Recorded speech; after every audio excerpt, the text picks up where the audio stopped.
اللہ مجھے لشکر مہدی سے ملا دے، اللہ مجھے لشکر مہدی سے ملا دے، ایسا نہ ہو آقا میرا حلم کی صدا دے۔ اعوذ باللہ من الشیطان الرجیم، بسم اللہ الرحمن الرحیم، وبہ نستعین وہو خیر معین، وصلی اللہ علی محمد وآلہ الطیبین الطاہرین۔ حضرات محترم، معرفت امام زمانہ عجل اللہ تعالی فرجہ الشریف کے حوالے سے دوسری گفتگو آپ کی خدمت میں پیش کی جاتی ہے۔ آج کے حدیث کا تعلق دو طرح کے موضوعات سے ہے۔ پہلا کہ جب سرکار حجت تشریف لائیں گے تو ان کے ظہور کی کیفیت پروردگار عالم کی تائید و نصرت کے اعتبار سے کیا ہوگی۔ دوسرا راوی کا سوال ہے کہ جو سوال کیا جاتا ہے مولا سے کہ مولا یہ ظہور کب ہوگا، اس کی علامات کیا ہیں۔ طویل حدیث ہے، کچھ حصوں میں آپ کی خدمت میں حدیث پیش کی جائے گی۔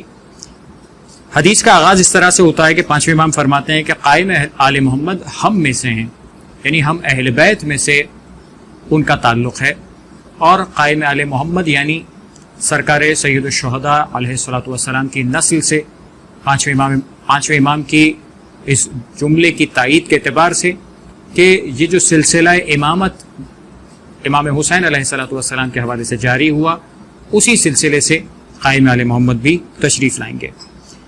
پروردگار عالم ان کی روب کے ذریعے سے مدد کرے گا۔ جملہ فرمایا گیا کہ جن کی روب کے ذریعے سے مدد کی جائے گی، یعنی ہیبت ایسی ہوگی کہ جیسا پروردگار اپنی ہیبت اپنے نمائندوں کو عطا کرتا ہے، ایک جلال اور ایک ہیبت کی کیفیت ہوگی، ایک روب ہوگا کہ جو صاحب امر جب تشریف لائیں گے تو پروردگار اس ہیبت کے ذریعے سے مدد فرمائے گا۔ یقیناً یہ ایسی صفت ہے کہ جو پروردگار اپنے خاص افراد کے ذریعے سے ہی ظاہر فرماتا ہے۔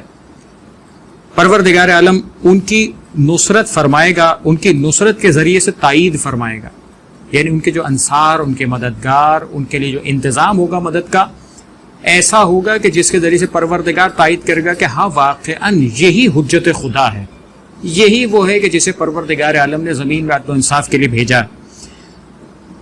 تیسرا امر فرمایا گیا کہ ان کے لیے زمین سمٹ جائے گی۔ زمین کے سمٹنے کا مطلب ایک یوں لیا جاتا ہے کہ جیسے بہت سارے واقعات جو اہل بیت کرام سے منسوب ہیں، زمین کا سمٹنا یعنی عام طور پر طی الارض کے معنی میں استعمال کیا جاتا ہے، یعنی عام انسان جب سفر کرتا ہے تو زمینی راستوں پر اسے مدت لگتی ہے، محنت لگتی ہے، کوشش لگتی ہے، کوئی سواری ہوتی ہے جس پر سفر کر کے اپنے وقت گزار کے وہ کسی مقام پر پہنچتا ہے۔ لیکن سرکار حجت کی کیفیت یہ ہوگی کہ زمین سمٹ جائے گی، ان کے لیے پروردگار ایسا انتظام کرے گا، اس الفاظ سے ظاہر ہوتا ہے کہ یہ زمین کے فاصلے ان کے لیے وہ فاصلے نہیں ہوں گے کہ جو عام افراد کے لیے ہوتے ہیں۔ پھر فرمایا گیا ان کے لیے خزانے ظاہر کر دیے جائیں گے۔ خزانے جو زمین کے پاس موجود ہیں، یقیناً وہ پروردگار کی امانت ہے کہ جو خدا نے زمین کے نیچے پوشیدہ راز کے طور پر رکھے ہیں، یہ وہ ہوں گے کہ جو پروردگار اپنی حجت کے لیے ظاہر فرما دے گا۔